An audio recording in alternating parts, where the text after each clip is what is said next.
Hindi na mahirapan sila Tanggol na mapatunayan na siya ang totoong nanalo sapagkat malaking tulong ang kanilang pagsugod sa City Hall sapagkat mailigtas sila itong si Commissioner laban sa pagtangka ni Miguelito.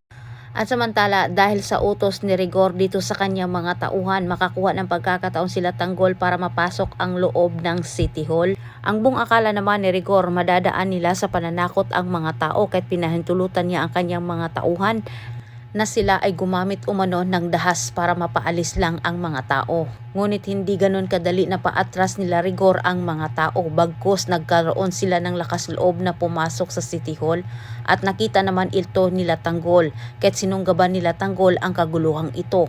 Sa pangyayaring ito, ang mga bantay ni Miguelito ay walang kamalay-malay na ang grupo ni Tanggol ay nasa loob na.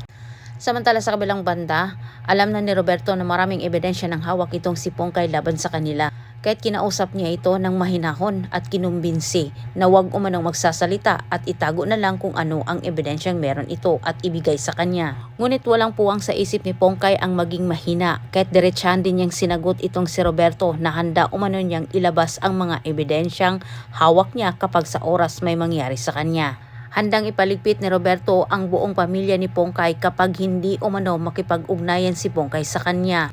Pero pinaalalahanan ni Pongkay itong si Roberto na kung may mangyari man umano sa kanya o sa kanyang pamilya, lalabas umano ang lahat ng kanyang ebidensyang hawak niya.